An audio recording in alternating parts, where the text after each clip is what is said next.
a military unit, when they deploy or go to training or war, they are going to have a cultic experience by every definition of a cult. And so instead of just saying, we're not a cult, we're the army, shouldn't we be looking at that with extra care to make sure that the people that we are putting into place don't score too high on a narcissism scale?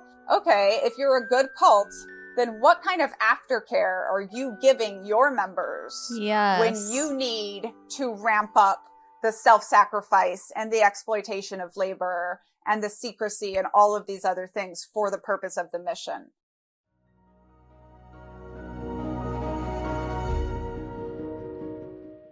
Hey, my name is Shelise Ansola, and this is Cults to Consciousness, where we discuss leaving high-demand religions or organizations and finding healing and independence through awareness and true individual sovereignty.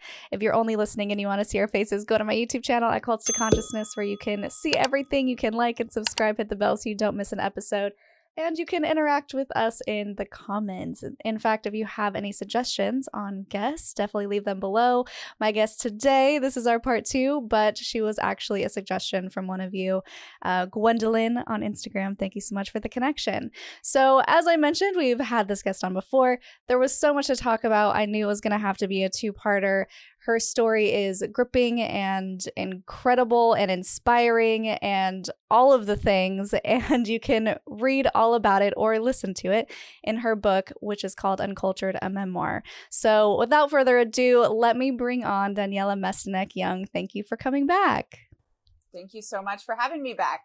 Yes, of course. So Daniella, you were raised in the Children of God cult, which is this infamous sex cult, and it is horrific, and everything that you went through is just so hard. And I'm just so thrilled at how amazing you are now and how you've come out of it and how you are sharing your story. And today we're going to be talking about the second half of your book as well, which is how you joined the army and the similarities between your upbringing and what you had to go through in the army. And before everyone freaks out, we are not necessarily calling the U.S. Army a cult, but we will be talking about some parallels. So if that makes you uncomfortable, maybe skip this episode. Did you have anything that you wanted to add about that, Daniella? No, let's jump in. Let's jump in. All right. So where we left off on the last episode, you were just talking about how you escaped the cult. You're 15 years old. You went to America. And guys, also, if you want to watch the previous episode before this, you can. It's not necessary, but it will give you added context. You just tried to enroll in high school and they said, I'm sorry, you don't exist, even though you had a U.S. passport and a social security card. So what's going through your mind? You finally get to a place where you think you can go to school. That's the one thing that you were just craving that you didn't have before. What's going through your mind when they're like, you don't exist?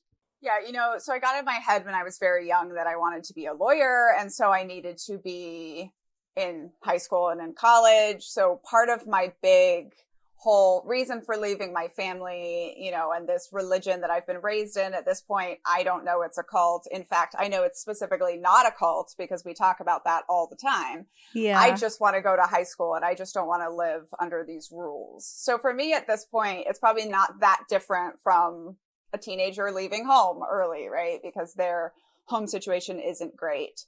So I land in Houston with an older stepsister I've met 3 times, who's just out of the cult herself, trying to put her life together. And I'm like, okay, I'm going to go to high school. And, I think what you really get in that chapter is all I've ever wanted to go to high school, but all I've ever been taught is that school is evil and dangerous. And so I'm having all of these emotions at the same time. And I show up, and of course, my biggest fear basically comes true. And they're like, yeah, we can't enroll you here. You don't exist. Long story, I end up getting enrolled. It's actually kind of funny. There's a girl named Daniella who just came here from Mexico who has no history of school. Okay, put her in English as a second language homeroom. And, I walk in all my waist-length blonde hair and speaking Spanish perfectly fine. I was happy to hang out in that room. I probably felt more familiar there. But it was like, I could tell myself I'm weird and I'm different because I'm from a different country, right? I grew up in Brazil. I just moved here from Mexico. But all of a sudden I'm in this classroom full of Mexican kids. And it's like, well, that's not the answer. Yeah. And, there's this scene in the book, stuck with me my whole life, where I'm walking behind these two teenagers, listening to them just have like a logical discussion about two different sides of an issue. The issue happens to be around evolution, which of course I've been taught is the worst of the worst sins to believe in. And I realized at this point that like, I don't even know how to think like that. Like, I don't even know how to have kind of a logical debate. The only thing I've ever seen for asking questions or bringing up another side is incredibly inhumane punishments. And so that's when I have this thought, oh my goodness, I'm from a different planet. And I think, anyone who's grown up in these kind of repressive, high demand religions, whether they call them a cult or not, I think can kind of relate to that feeling of like getting to the outside world and being like, oh, they weren't wrong. I really don't fit here. Yeah. And I think that's one of the things that takes you the longest to get over, Yeah, absolutely. To add some context, you had been going to school. It's kind of like a homeschool situation, but you only were given very specific materials. You didn't have all of the information, and you were yearning for this information. You wanted to learn. You were reading in secret, and you didn't even understand what a locker was. There's this scene in your book where a security guard is trying to help you, and you're just like, what? And he's just shaking his head like, oh my gosh, this girl. But he has no idea that you were literally just fresh off the presses trying to learn what life is. I took the first test I had to take in high school. I took it in a Scantron test in pen. And so I get back this test, or they call it some places a bubble sheet, and Tara Westover talks about this in Educated too, like not knowing what it is. But when you're 16 years old and this teacher is looking at you and you're white and blonde and you speak English without an accent, like he just thinks you're messing with him, like they have no idea that you just really, really have no clue, so I pass as an American very shallowly, because I don't know anything about pop culture. I always say like the scariest questions you could ask me in high school is what music do you like and where are you from? Which generally are the first two questions that a high school student asks you. And what would you answer? Yeah, it was weird. And the Children of God kind of had a no education policy. Like we actively believed that education was not necessary because Jesus was going to come back soon. So I had very big bits and pieces. And the answer to what I would answer always depended on who you were asking me the question, right? Yeah. Because if you're a normal American, I can say, oh, I grew up in Brazil. And you'll be like, huh. Didn't know there were white people in Brazil. And I'll be like, yes, actually there are. Right. But if you're a Brazilian, I'm not going to say I'm from Brazil because you'll know that there's more to that story. And I really, in my decade of just trying to pass as a normal American, I really didn't want anyone to know that. So it's kind of, you'll hear these jokes about third culture kids, which is anyone that grows up outside of their, passport country. And it's like the answer to where are you from is different depending on who's asking the question. Yeah. And, especially at this time, like I haven't realized yet that I grew up in a cult. Like, so really the answer to where I'm from is my parents were missionaries with an international organization. And I was born in the Philippines and grew up in Brazil. And I have 14 brothers and sisters. I actually have 25, but the uncomplicated version is I have 14. So, it was always just like, how do I answer the question without begging them to ask more questions?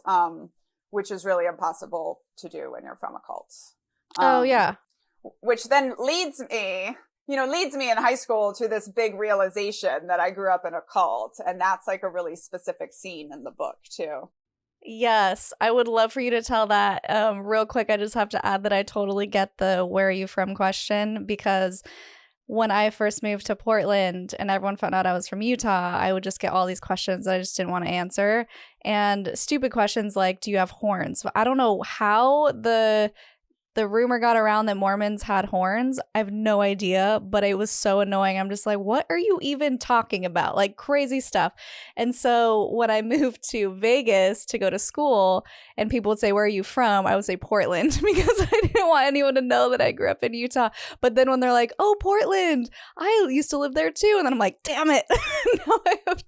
now I have to add that I also am from Utah. And then when I moved to California, I would start to say Vegas. I'm like, oh, I'm from Vegas because I just didn't want to talk about it. And it was just annoying. So I can relate to that. And, I'll use this time to say for anyone that is listening that is just out of their like cult or repressive religion, right? Like the number one thing they teach us is that people in the outside world are really going to judge you for that. And most of us, you do have to learn how to tell your story, right? And you have to learn how to define it for yourself and deconstruct. But living in the closet about it just isn't the answer. And I will say, like, I'm still watching so many of my friends and family doing this. And it's like they are convinced in their minds that if anyone finds out about their background, they will just be rejected from society. And I was convinced of that. And you see that in my high school chapter, how I'm so scared. And I spent 10 years all the way till I was almost a captain in the Army, just not talking about it. But the thing is, like, you can't live a life in the closet, basically. Like you can't live a life that is so completely disintegrated that you're never letting anyone in close. And the other thing is like when you have all of these answers to things that are true, but are not the real answers, like your friends can pick up on it. Yeah. They it's kind of like how like a lot of people thought Ted Bundy was weird, but they didn't jump to serial killer. Like people will be like, she's shifty. She doesn't want to share. She doesn't want to let me close. She seems like she's lying, but they're not going to jump to, oh, she grew up in a horrible sex cult and she just doesn't know how to communicate that. They're just going to jump to most of the time, like, oh, she's kind of a stuck up woman that thinks she's better than everyone and doesn't want to share. And so my personal experience, and I know so many people have had this experience, is like, once you open up, you are going to meet people that are going to love you no matter what. And you're going to meet so many people that have had similar kinds of trauma like you, even if you think your life is so extreme. Right. Yeah, I 100% agree with that. When I started opening up about my childhood trauma, not the Mormon stuff, it seemed like all of these people just flooded in and thank you for sharing your story. And this is my story. And I've never told anyone this before. And it really created this beautiful support system of survivors who want to be there for each other and help each other out. So I agree that is a beautiful thing to share. If, when you come to that point, if you are ready to share, because of course that takes time too. So at what point did you realize that you may have grown up in a cult? So, and for context, the first, it's called the epigraph in Uncultured. The first words in the book just say the first rule of cults is you're never in a cult. Yeah. And this scene is sort of the realization of that. So growing up in the Children of God, we talked a lot about how we were not a cult and exactly why. And trust me, because now, as an expert of cults on my TikTok, I do a lot of videos about different areas of group behavior that make your group likely to trend toxic or cultic. And people will just get so extremely upset if you compare their group to a cult, and they'll be like, this is why we're not a cult, X, Y, Z. And I love to just get on there and be like, everything you told me, the Children of God said about themselves too. And actually, this is actually why I hate listicles about what makes a cult, because as soon as you make this quick, easy listicle, a toxic group will use that to be like, this is exactly why we're not a cult. So I had been taught that cults were Jonestown, cults were Waco, right? Branch Davidians and David Koresh. That all happened when I was 6 years old, as we were having our communes raided in places like Argentina and Australia. And we were told, like, no, those people are a cult. Like, that's very different. We are not a cult, right? So I have already been excommunicated from the cult, which calls itself the family, right? Been sent away from my home at 15, like completely transformed my life. And I'm just like trying to go to high school. And I'm 17 years old and I hear on the TV this name, Davidito.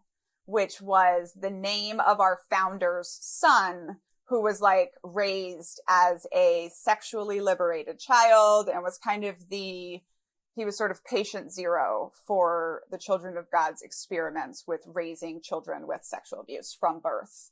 And he was supposed to be the child that took over in the end of days and led us through the apocalypse, et cetera, et cetera.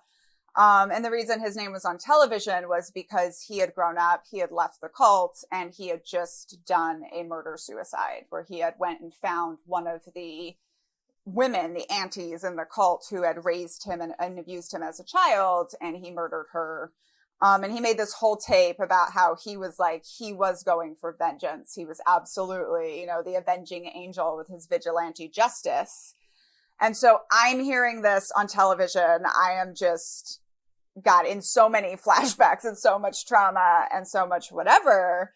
But what sticks in my head is I keep hearing them say, grew up in the Children of God cult, the Family International cult. And you can go right now to the Family International cult wiki page, like I did shortly after that, and see it all there, right? So I'm standing there going, oh, I was raised in a cult, right? And this is the sort of the answer to the thought I had 2 years earlier. Like, I'm from another planet. Where am I from? Right. And it's also one of the reasons that made it so hard to start connecting with people until I started talking about it, because I'm not from the Philippines or Brazil or Mexico or America. I am from the Children of God cult. I was raised behind these commune walls for 15 years, Yes, I speak Portuguese. Yes, I have a lot of Brazilian or Mexican elements to me, like this little Mexican necklace I've made.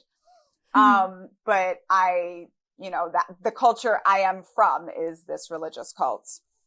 And so that, is kind of when it hits me. And that is when you have to, my first thought after this was like, oh, that's why we spent so much time drilling about not being a cult, right? Which again, is going to be one of the signs that I give you and your listeners, like if somebody calls your organization a cult and your first reaction is to jump to its defense with all these reasons of why you're not a cult, you've just moved so much further up in my expert checklist of whether your group is cultic or not, right? If you call a group that is not a cult, usually their first reaction is just laughter and then maybe some bad jokes about drinking Kool-Aid.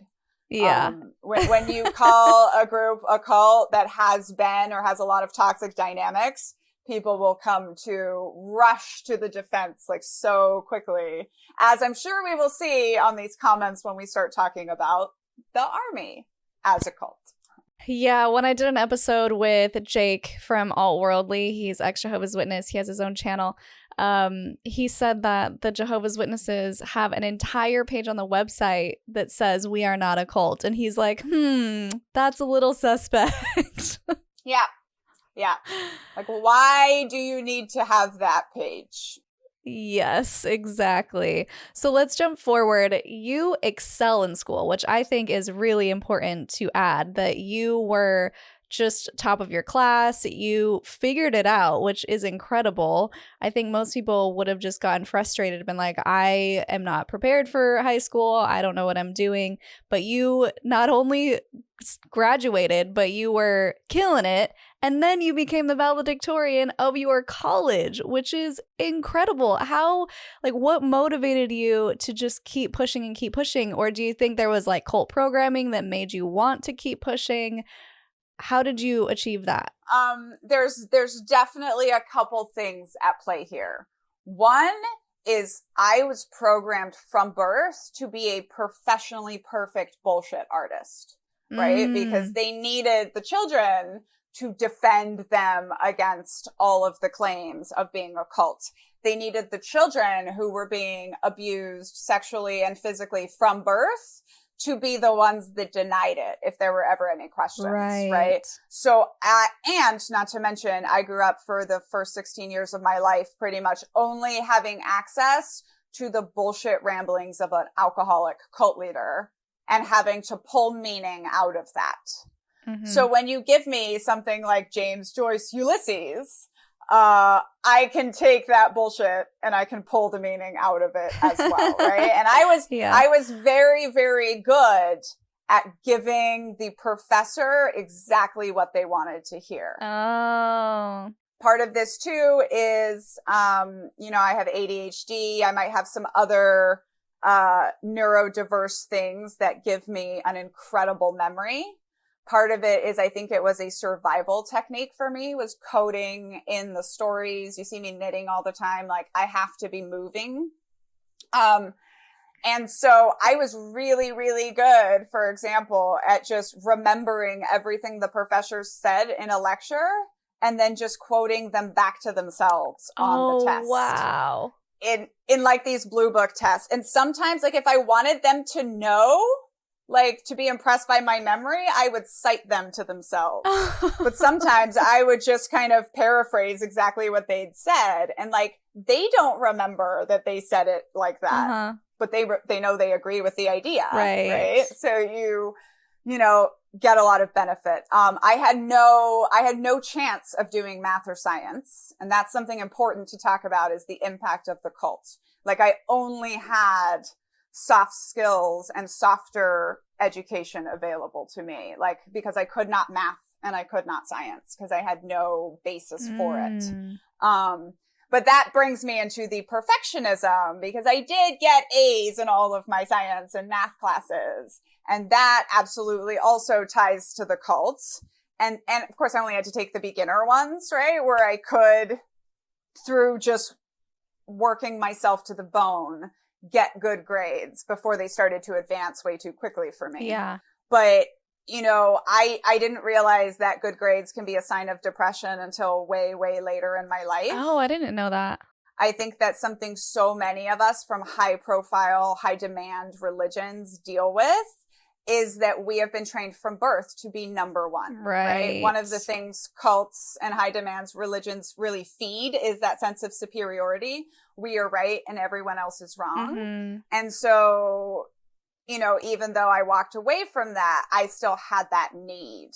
And I will also say, you know, we were told, you're nothing without Jesus. You're nothing without Jesus our whole lives in the cult.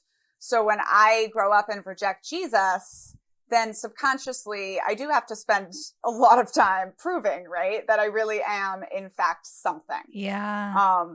So I think like those are all kind of the maybe more negative reasons why I did super well and didn't realize it. You know, they also helped me to excel in the military, but I would also say I just loved it. You know, I got to college and found out you could major in books. So I could just read books and go to class and talk about books and then write papers on books. And after doing that 4 years, you know, which somebody would pay for me to do for 4 years, then I could get a degree. Yeah. And I was like, this is amazing. But I really was, like, I would say I was not healthy about the way I went through school. I've just now completed my master's, and I finally think did that one in a healthy way, where I was doing it for the learning and I was not competing with anyone, including myself. Yeah. Oh, wow. That's interesting. You know, and I say all of this to say it wasn't that I am just this genius. Yes, I'm quite intelligent. I know that, but so much of it was just the work. Yeah. And so, you know, here was the interesting switch. Is like in college, I was a chain smoker, but I was valedictorian. Right. And then when I decided to join the Army, where the number one thing we care about is how fast you run, I quit smoking cold turkey and I trained myself to run, you know, eventually a 5-minute mile. And I say, like, if excelling in the Army had been being good at chemistry, like, I would have done that, right? It is just that perfectionism. And I've deconstructed enough now to realize that, well, you know, a lot of my peers left the children of God and did drugs and alcohol. And I just chose perfectionism as my heroin addiction. Oh, that's so interesting. You're unlocking things in my brain as you speak, because I'm thinking like, yeah, I was the straight A student as well. And I come from Mormonism, which is you have to be perfect, or at least you need to present that you are perfect to the world. And Yeah, it was the same thing, and my mom's the same way. And I think I carried on some of those traits as well, like the very organized and get everything done, which is not a bad thing. I want to say, like, it's not bad to be good at something and to work hard, but I do think it does come from that underlying need to be the best, as you said. And yeah, that's really interesting. Yeah. And, I actually wrote this essay, didn't get published. So if anyone's interested, but it's about how much the survivors of cults or high demand religions, military veterans, and Prince Harry have in common right now. And it really, there was so much, because Prince Harry's book is very similar to my book, somebody that comes out of a total institution thing that calls itself the family, and then goes into the military and excels. And it's because, like, if you've had this experience, you can see it in both his book and in my book.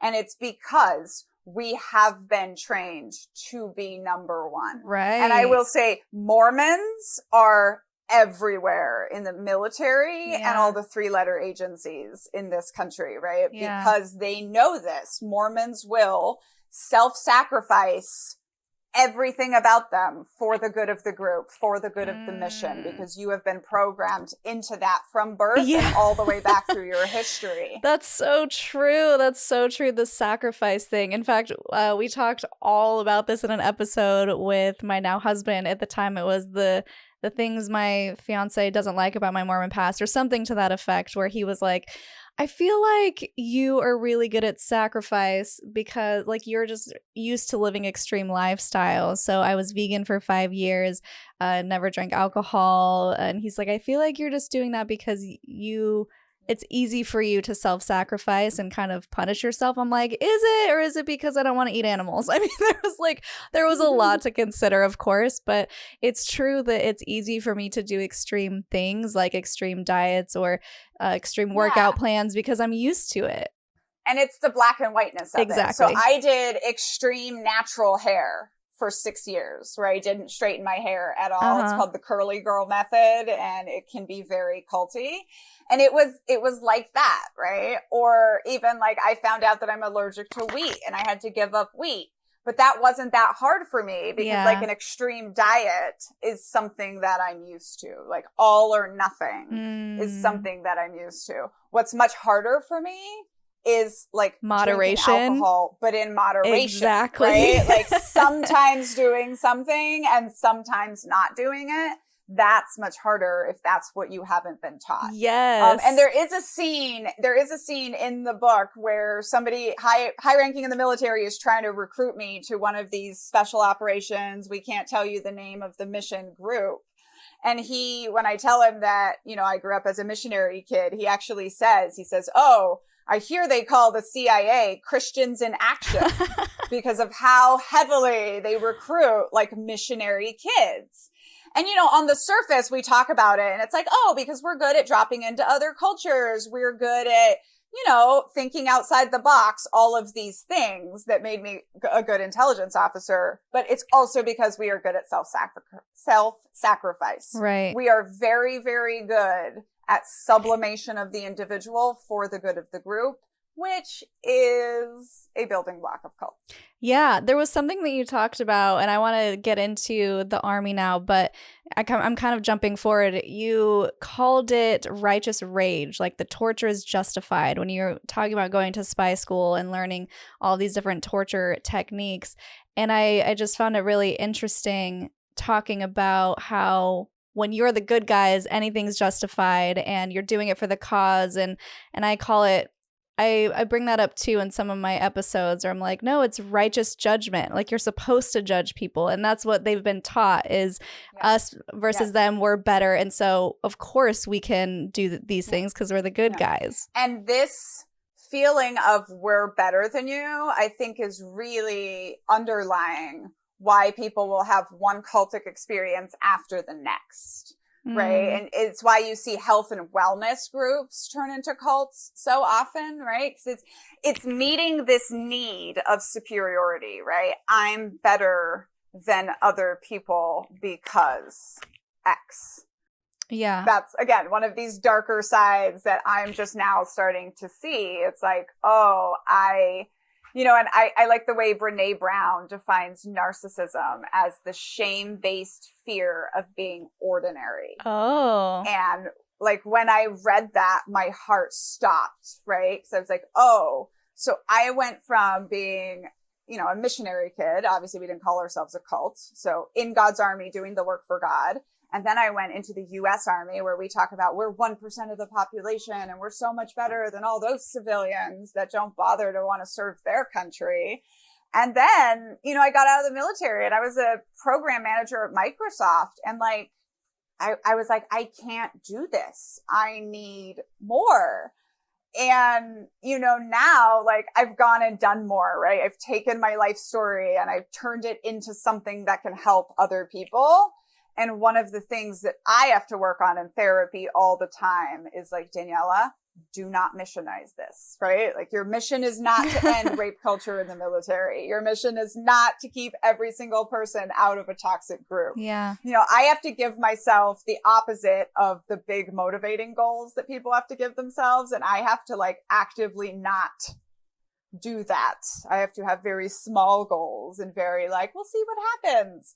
Because I'm just so prone to falling into that. Yeah, but you did effect positive change within the military, and you were part of the first female engagement team out in the field. I found that really interesting, and I want to get your perspective now and talk about the things that people don't necessarily know about. I certainly didn't until I read your book about how dangerous it is for women to go to war and to be in the military, not because of the war itself, but because you have to protect yourself from fellow comrades. And that just blew my mind. I just had never considered that they would turn on their own. And so I want to get your opinion and your perspective on what that was like as a female in the military.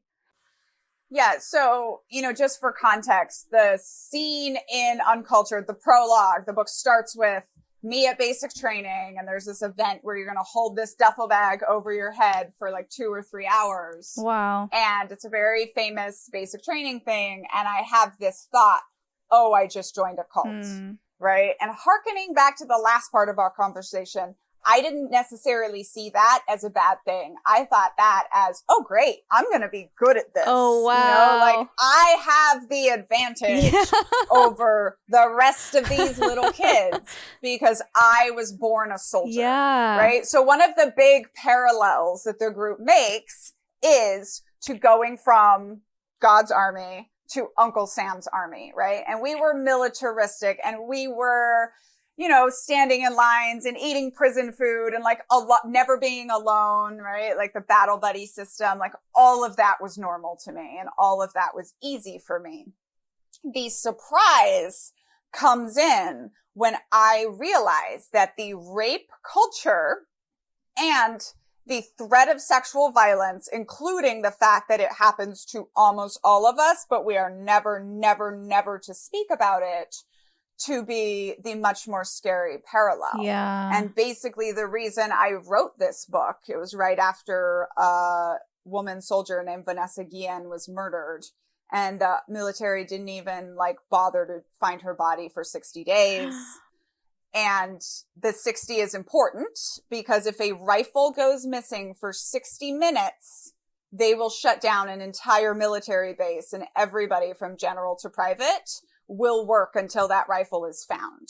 So when this went out and then they finally looked for her body and found it in 3 shallow graves, this was sort of an immediate signal to all women who've ever worn the uniform that you matter less than a rifle. Oh, wow. So we had this sort of our Me Too movement, and it was hashtag I am Vanessa Guillen, where we were really talking about this. And I just thought to myself, somebody is going to have to bleed their soul onto a page and really shows what happens to the daughters of America when we disappear behind these high commune walls of the Department of Defense. Yeah.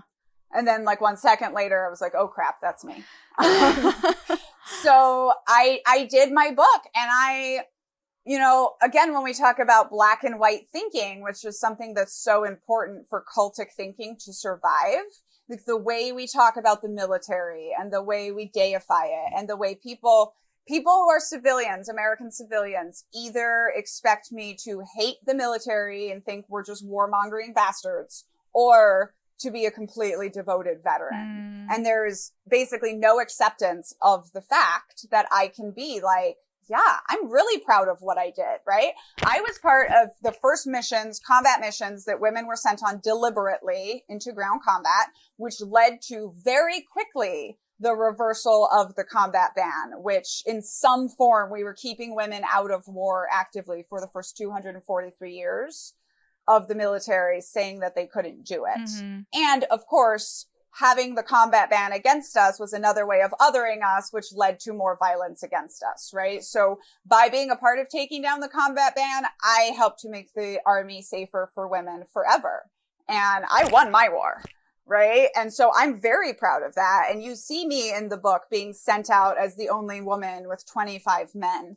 And I'm proud of that. And you also see me being pulled aside and told to watch my back against 25 American soldiers out on the objective. And nobody is thinking, why are we afraid of this? Right? And that's rape culture. And that is why I wrote it, partially to speak this out loud and to show people what it is like to walk down Rape Alley on your military base, but also partially to show like all of these good men, which I do somewhat parallel to the good uncles in the cult, like what it is that we go through. Like you can't stop rape culture if you've been trained not to see it and you've never had to, because it isn't weaponized against you. Right. And I think one of the most heartbreaking parts of the book in the army part, aside from, of course, the assault, was that you were blamed for not keeping this officer safe. And my jaw was on the floor. I could not believe that had happened to you, of all people, who is actively trying to make this place safer, because you talk about on your first deployment how awful that was for you, and the headspace that you were in, and the suicide ideation. And then you come home, you advance to a captain, and now you're deployed again, and you're like, okay, I am going to make this better for these women who are going out with me. And it just was the complete opposite. I mean, can you speak more to that? What was going through your mind? Yeah. So this, in my opinion, as I say in the book, like it was a really good demonstration of the double bind that women have in society in general, but in the military, so we are told on our first day in the army, first day of basic training, we're told, women in the army are either a bitch, a slut, or a dyke. And this is when being gay is illegal, will end your career. Being a slut is obviously a slur and is not what they think you should be going for. You are supposed to try to be a stone cold bitch. And all of the policies for women in the military force that, right? Like the policy banning people from having sex while deployed, right? Which, like I say in the book, doesn't make sex taboo. It makes having a vagina taboo. Right. It just singles out women that are already only 5% of the population and puts us under so much extra scrutiny and makes it so much harder for us to do our jobs. So there's actually a chapter in the book called I'm the Bitch, right? Where I finally get congratulated on like my reputation in this unit. They call me the Ice Queen. They started calling me Queen Elsa as soon as, Frozen came out. And I was this hardcore bitch that nobody was ever going to mess with. And so, first of all, I think, great. That means I can protect the women that work for me. Right. Right? Not true, because it ends up a woman that works for me. You need a lot of context, but there's a harassment investigation that gets out of control. And she, in her effort to get some help, starts lashing out against the whole unit. Basically, she wants to be moved. And the way for her to get moved is to claim that the unit is harassing her and building a toxic environment. And since I'm her boss, I'm the one that gets specifically blamed for that. But like I say, it's like this is the natural outcome of telling women that you have to be a bitch in order to be respected. Okay, great. But now I got to go deploy for a year and I'm a bitch. So nobody wants to talk with me. Nobody wants to hang out with me. The number one thing we tell soldiers for suicide prevention is talk to each other. But for women, if you try talking to a woman soldier while you're deployed, you're going to get pulled aside and told to stay away from her because it's bad for your career. And why would it be bad for your career? Because there is a rule, essentially a law, that says sex is illegal while you're deployed. So if you, a man, are talking to a woman, everyone is going to suspect that the two of you are sleeping together. Wow. And so this means women get no friends, right? So like, I really go into this on my first deployment where I'm a second lieutenant. I'm up at a high level headquarters. There's one other lieutenant and 3 other women captains. The captains won't speak to me because I'm too low ranking and won't be my friends. And so there's one woman that I can be friends with, and we are on opposite shifts. Mm. So, and nobody, it doesn't cross the mind of anybody that this leaves the women so isolated. Yeah. Right. And then not to mention back home, yes, you're going to get harassed in military culture, but on deployment, everybody thinks, much like in a cult, that everyone else is following the rules. So they think they're the only one paying attention to you and offering to have sex with you, you poor lonely girl. And they don't understand that like you are being propositioned in the dark corners by every single man you are deployed with, married or not. And it is just a constant year of harassment, a constant year of walking home every night, wondering if tonight's the night that somebody is going to assault you. And when you try to bring it up, you get told, okay, Daniella, you have a weapon. And I love to break this down for people because it makes them very, very uncomfortable. So your answer to me living in a constant threat of rape from my own colleagues, brothers in arms who are supposed to have my back, your answer is not that you're going to fix the culture. It's not that you're going to take care of the rapists. It's that I should have to choose between being violated or the trauma of shooting a colleague dead. Yeah. Oh, and that's not to mention that you're not going to believe me and probably put me in jail anyways for it. Oh my gosh. Right?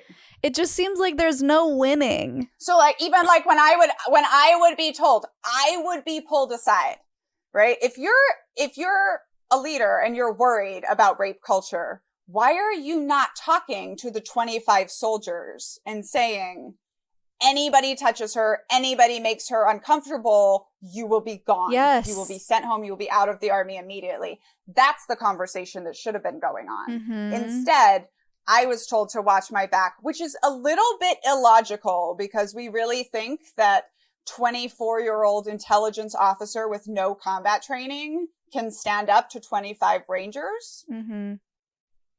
Right? Like what's the answer there anyways? It's just pure victim blaming. Exactly. But however, and that was another thing that would get weaponized, right? When I would try to have these conversations with the leaders and say, we need to be doing more, right? We need to be giving the women soldiers rides home at night. Yeah. I would literally get told, Daniella, you need to watch out because it sounds like you're blaming the victim. That's what like, these men would say to me. Like, if you are saying we need to help them protect themselves, you're kind of implying that you think it's their fault. Are you kidding me? I'm losing my mind over here. These are the conversations.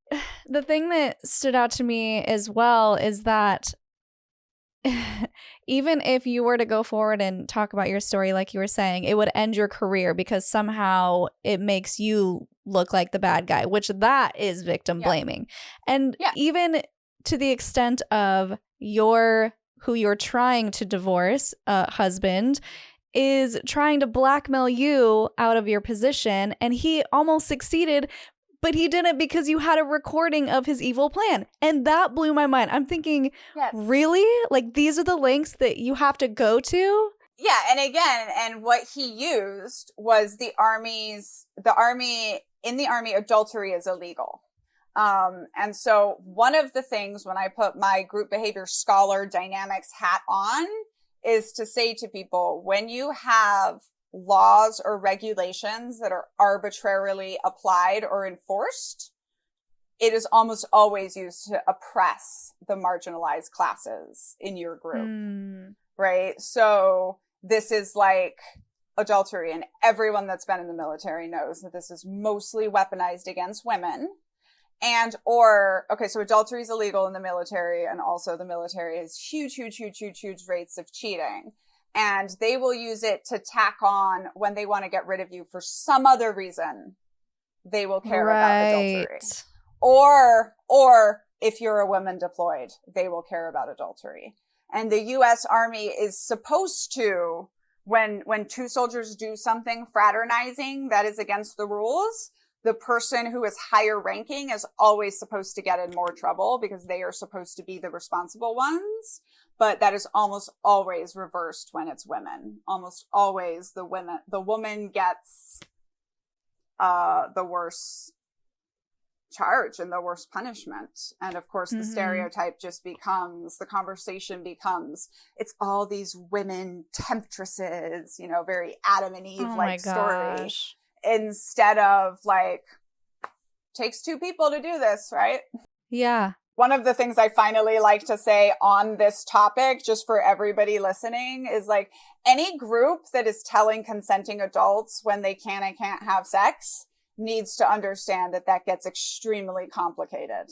Yes. And that is every major religion, every branch of the military, and most companies also have a dating policy. Right. And we mentioned that in our first episode too, when whether it's purity culture and banning sex completely or going the opposite direction in your case, that's never going to work out. Like you can't monitor and regulate, as you mentioned, someone's sex life, because also it's such an ingrained part of our biology that when it's twisted and distorted one way or the other, it's going to come out in weird ways and it's going to do the opposite of what it's intended to do. Like when I say to civilians, like people that have never been in the military, that like, yeah, the army just bans sex for a year while you're deployed.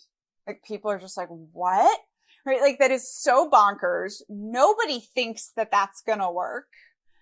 But they, you know, they don't have to have a look at how dangerous that makes it for the marginalized parts of their population, because they just hide behind their little thought-stopping cliche of, oh, well, good order and discipline, you know, like this is good for everybody. Yeah.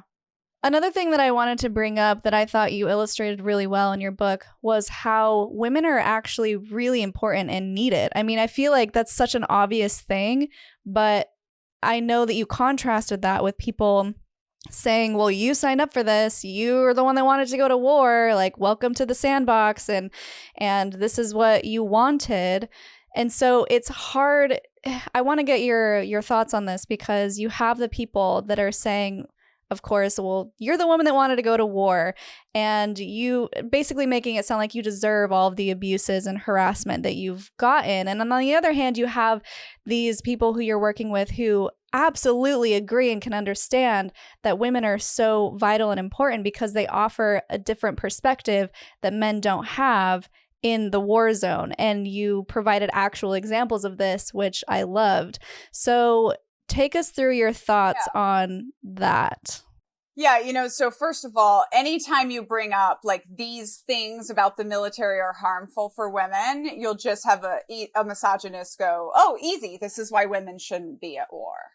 Right. So, okay. And I was serving during the time when this misogynistic argument was just commonplace in the office. Are women good enough to be here?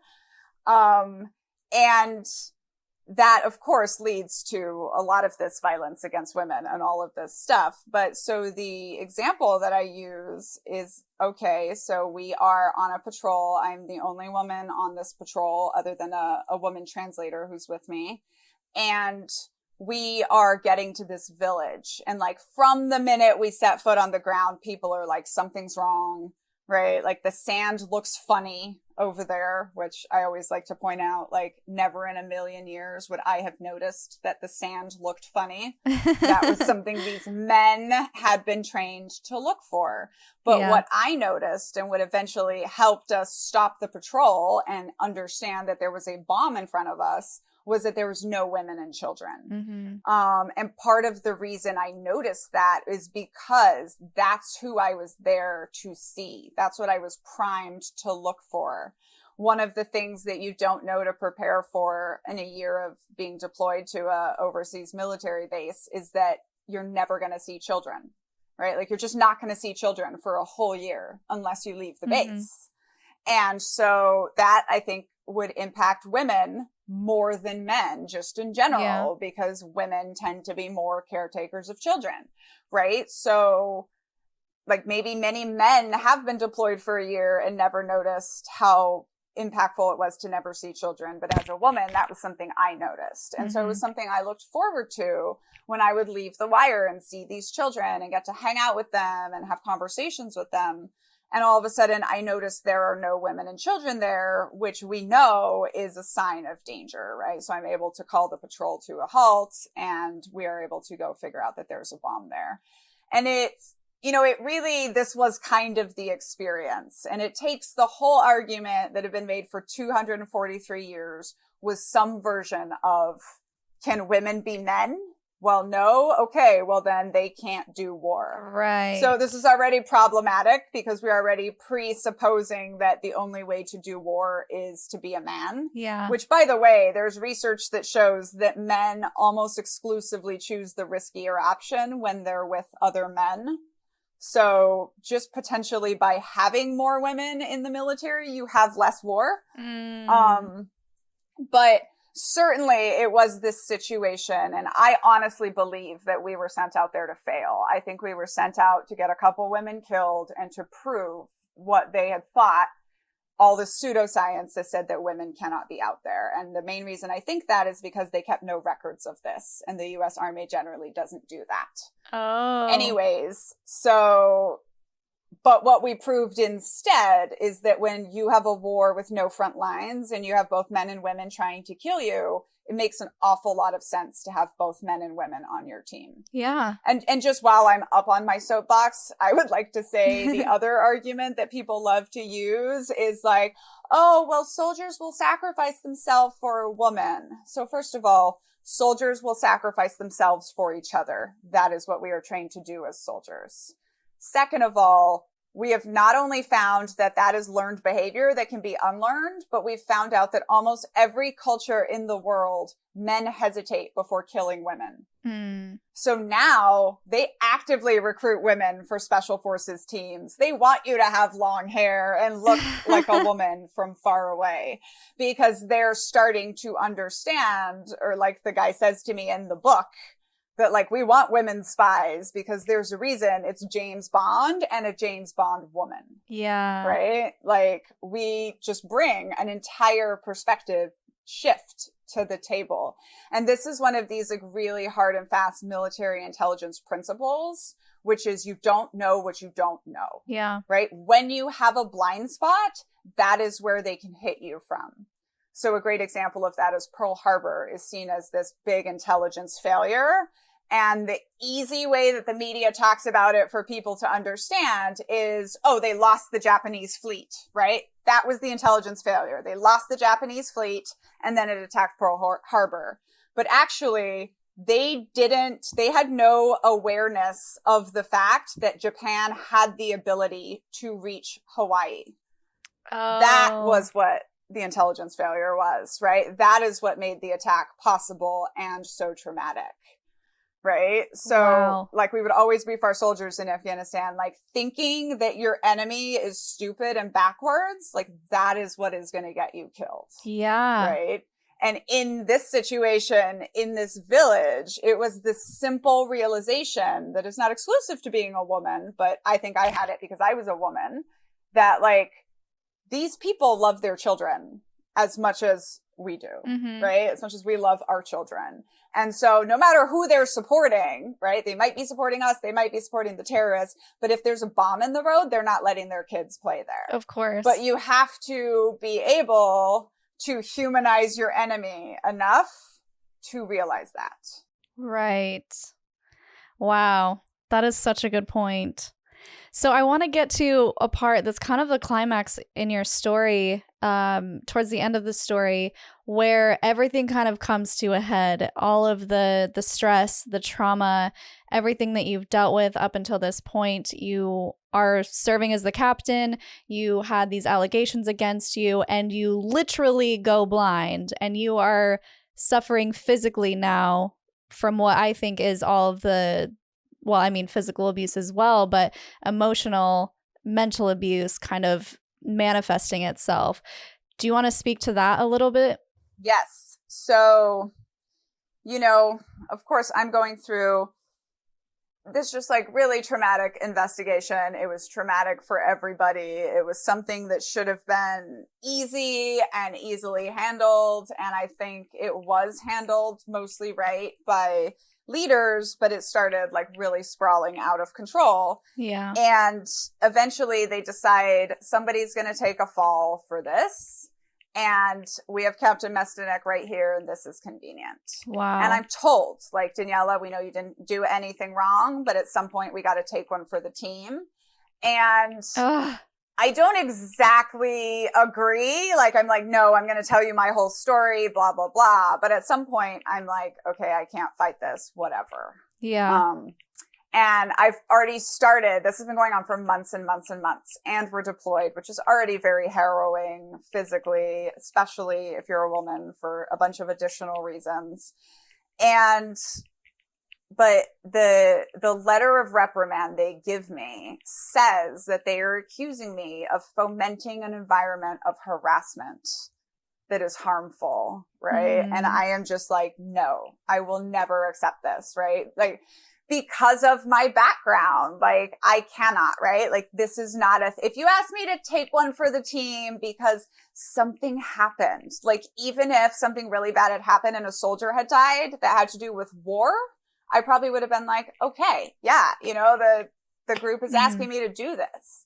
But because it was my thing and my trigger and like the one thing that I will not be guilty of, I was not able to let it go. And then they tell me I'm not going to get an award for deployment. And this is sort of micro politics of the Army, but it basically means that it doesn't matter that I was not convicted or not found guilty. Like, my career is essentially over. I can choose to stay, give them 7 more years of my life, but I'm never going to get promoted to major without this. And so there's kind of no point here. And, in the middle of all of this going on, I wake up blind. I am quickly thereafter evacuated for a brain tumor.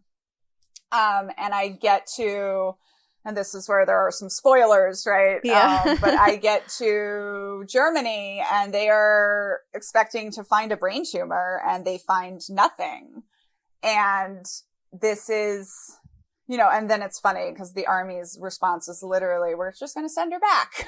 Oh my gosh. That didn't end up happening, fortunately. But, this surgeon says to me, because he had just had the whole conversation with me yesterday about the tumor that they thought I had and all the things that were going to need to happen. Yeah.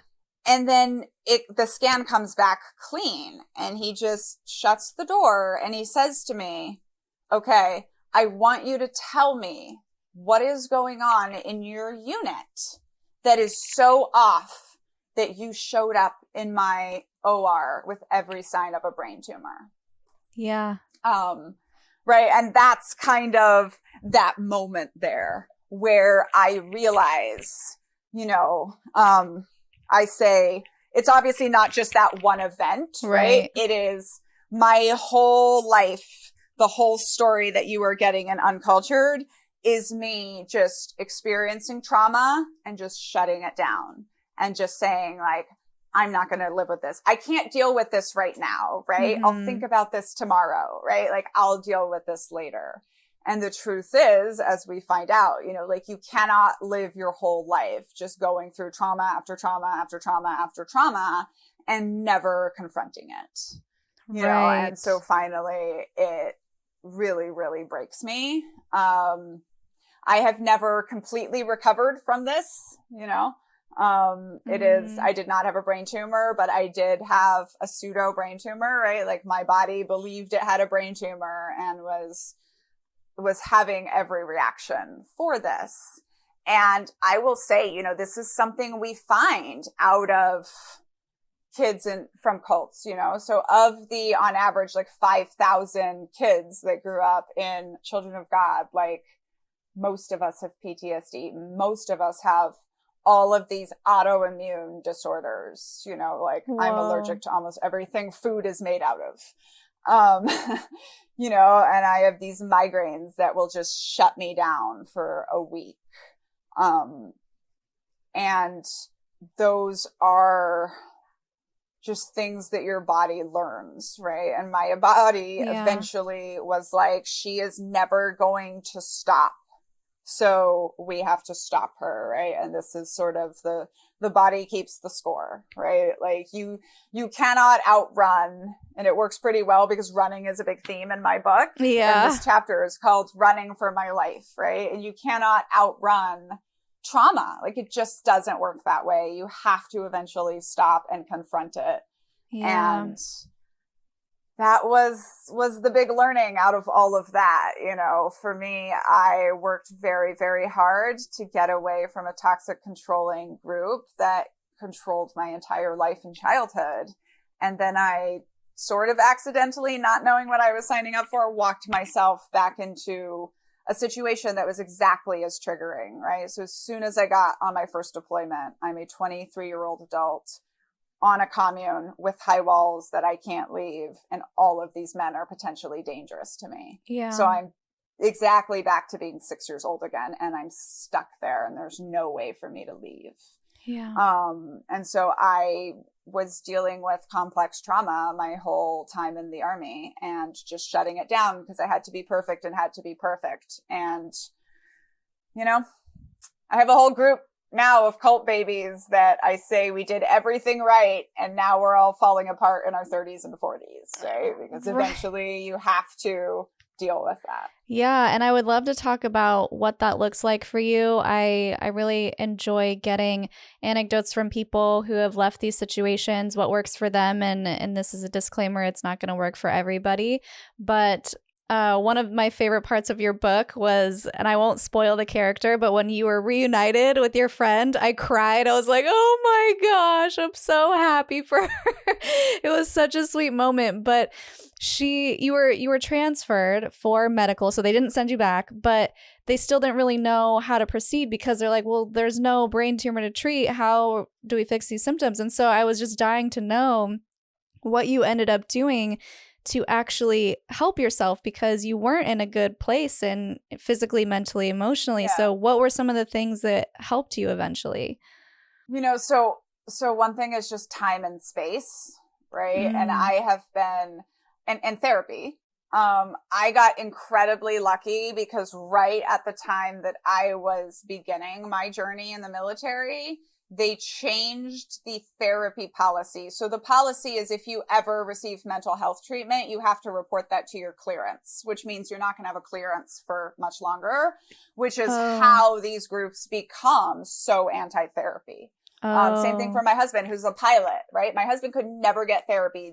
20 years he was on active duty going to war for 19 of them, could never get therapy or he would be grounded. So fortunately for me, they made a caveat that if you were receiving therapy because of sexual violence or intimate partner violence, you did not have to report that on your clearance. And everything that I was receiving therapy for could always be wrapped up under sexual violence. Yeah. So I was able to get some life-saving therapy. And also just the fact that the unit therapist was a captain who was my friend on the second deployment, right? So like I had good support. But a big thing for me recovering was, again, just time and space. And that requires resources, right? So I ended up being in this sick people unit for almost a year and a half where your primary goal is to recover. But at this point, I'm a captain. So I'm getting paid almost $100,000 a year to just sit in my house and paint and my read a lot of books. That's amazing. And show up to my doctor's appointments. And I will say, and I've been able to continue that in my life, right? So one of the things my husband and I decided when he retired from the Army and we started putting together what our new life was going to look like is like, we are not playing the rat race game. We are not doing 9-to-5 jobs. We are going to build an intentional life the way we want it. Mm-hmm. And of course, this is where I get to the benefit of owning your story, right? Yeah. So this is one of my favorite soapboxes, because we all know this phrase, owning your story. We talk about this a lot in healing. And we usually talk about this to mean like taking it back for yourself. Yeah. But we don't talk enough about like that book that you read. Like, I got money when you read that, right? Like, I took all of these terrible traumatic things that happened to me and I made them a product that I own. That product now gives me more freedom to build the life that I want. Yeah.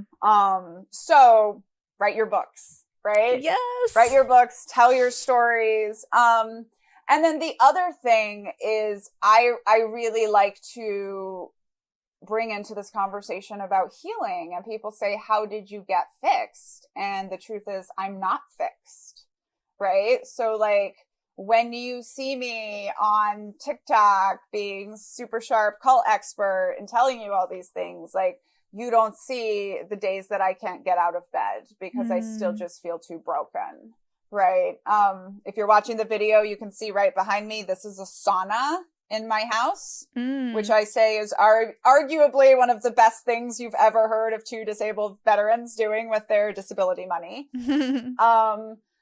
But, you know, I am at the point in my recovery journey where, geez, I hope it gets better, because self-care probably takes me 4 hours a day, right? Just to be okay to show up the way that I am now. Yeah. And also something we don't talk about is when you hit absolute burnout, physical, nervous breakdown, must be hospitalized for it, like what happened to me, it takes you years to recover. It takes years to recover. Yeah. Right. And so, you know, a big thing for me, I had to learn, like, doing publicity for the book felt like it was going to kill me. And I've had to learn, like, I shouldn't do more than 2 or 3 media things a week because it takes so much out of me. Yeah. Right. And like, I've been teaching myself, it's called kintsugi. I'm probably not saying it right, but it's the Japanese art of taking smashed ceramics and gluing them back together with gold glue. And so it looks like something different. Or it doesn't look not broken. It's just, it's beautiful in its own way. Yeah. Right. And so I have a lot of these around my house, and they're symbolic for me of, you know, especially for those of us that didn't come from childhood trauma, you know, or that came from such childhood trauma to where we really didn't have childhoods. And it's a point in your journey. I think in the beginning, you think you're going to heal. You think you're going to get better. You think one day you're going to get past it. And I think it's a significant point in the healing journey. There's a good quote that says, healing is when you stop wishing that things could have been different.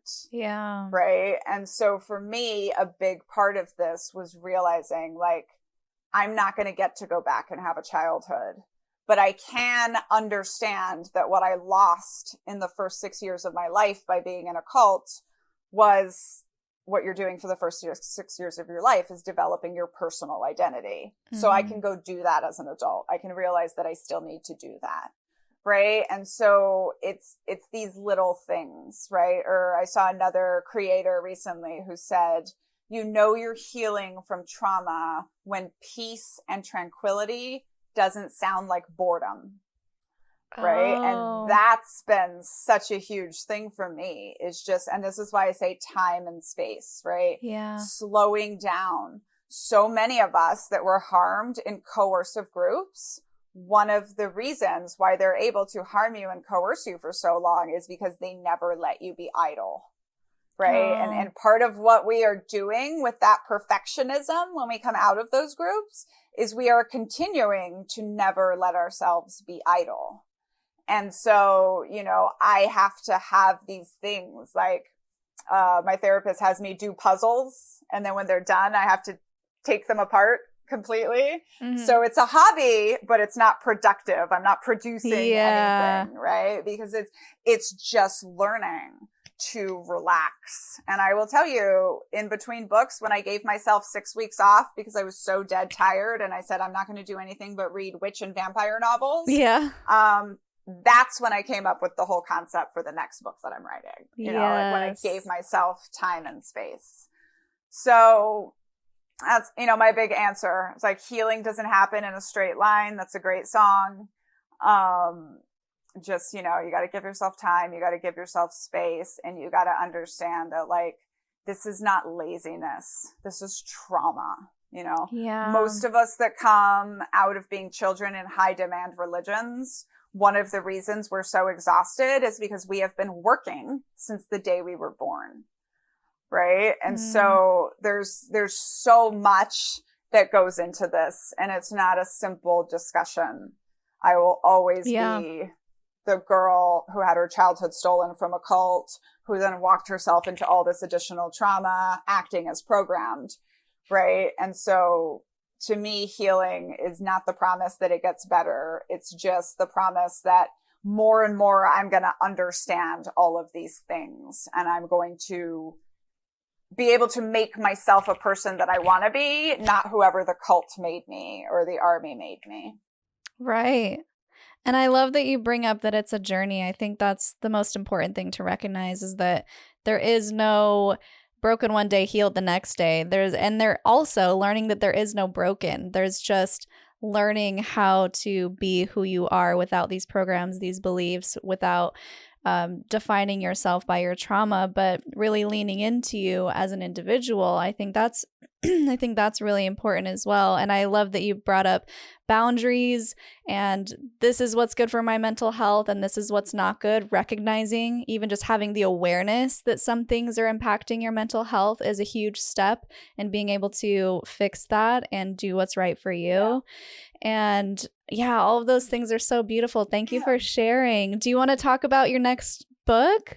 Well, and I would say like this bleeds into like the work that I do and the whole caveat, we're calling the army a cult, right? It's like my whole thing is just like, hey, nothing's black and white, right? Groups don't break into toxic or not toxic.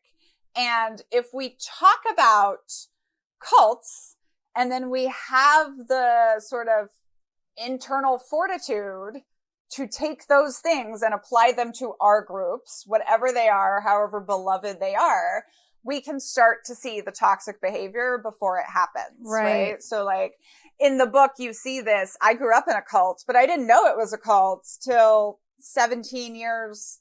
I was 17 years old. Yeah. So I have to spend a lifetime going back and deconstructing all of those things that were programmed into me. But on day one in the army, I was like, oh, I signed up for a cult. I know what they're here to do.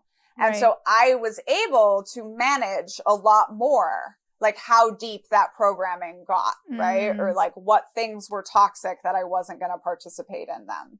Yeah. So, and this leads to the book that I'm writing now. It's called The Culting of America. And if you are a TikToker, come join me on TikTok because I'm doing it all out loud and in the open on fun videos.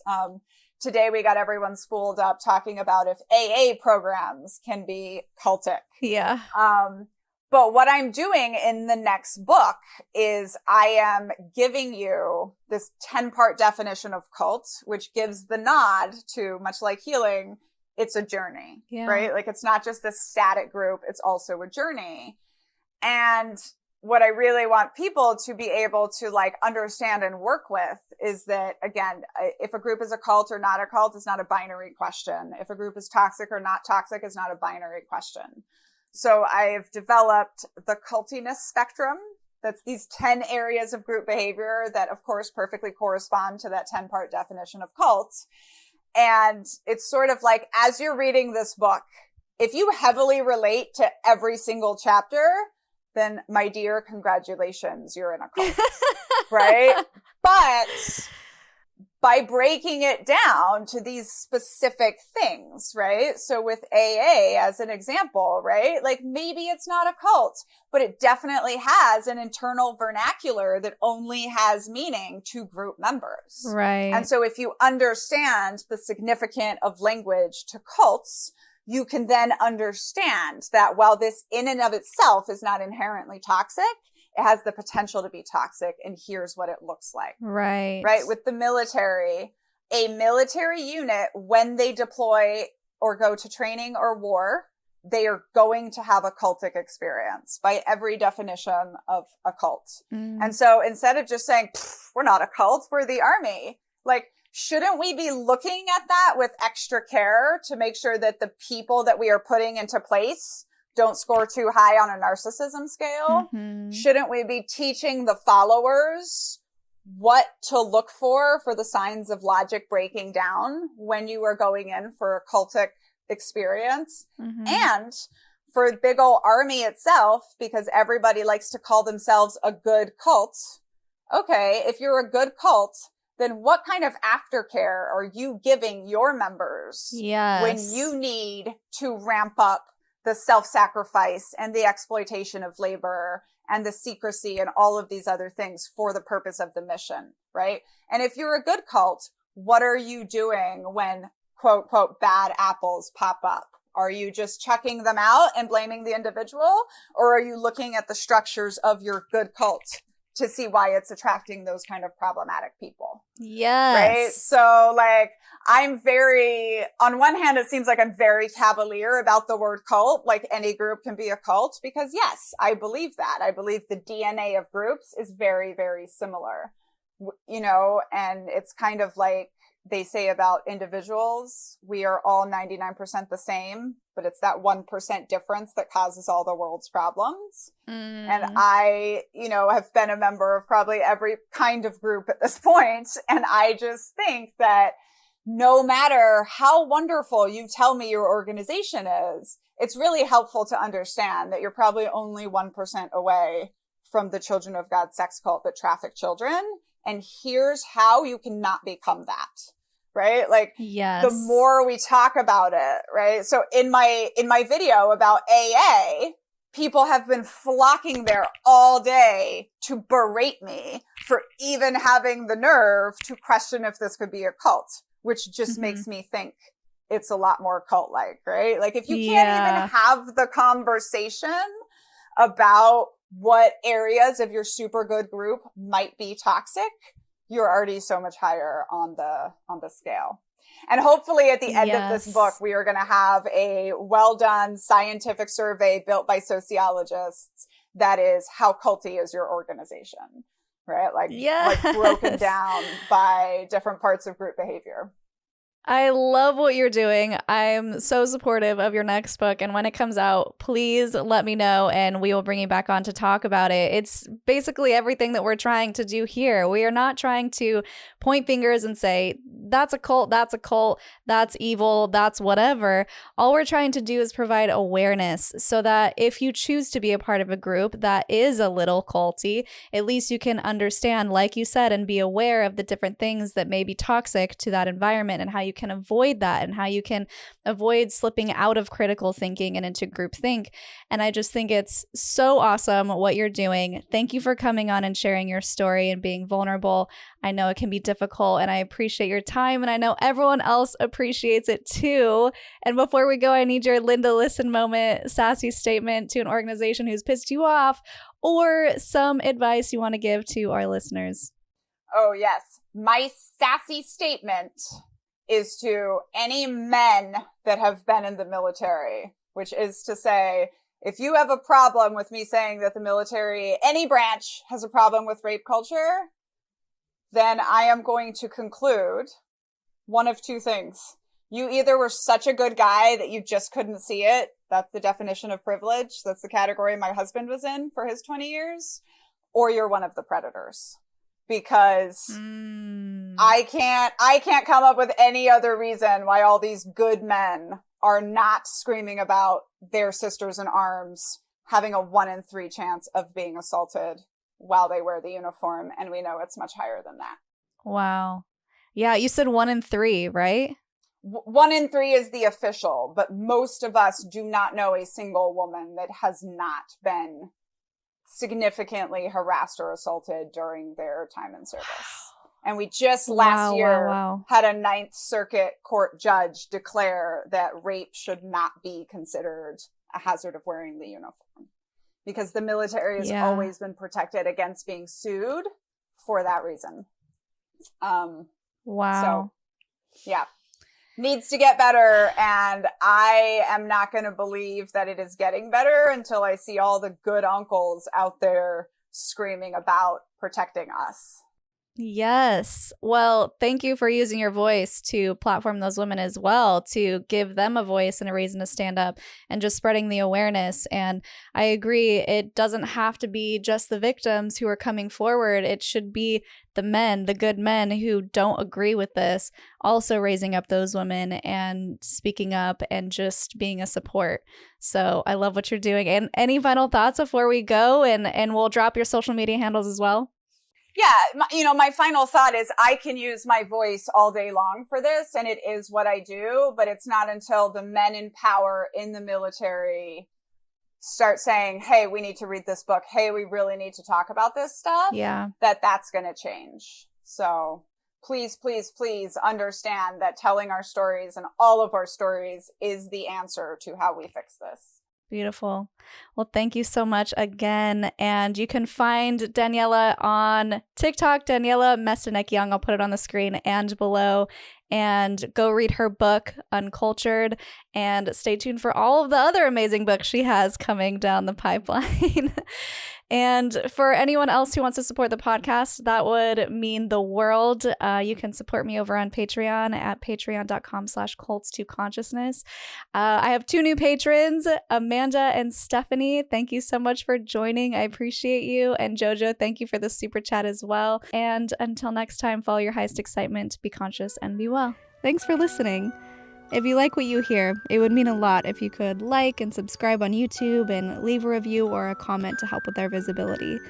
You can also find me on social media at cults2consciousness or reach out by email at cults2consciousness@gmail.com.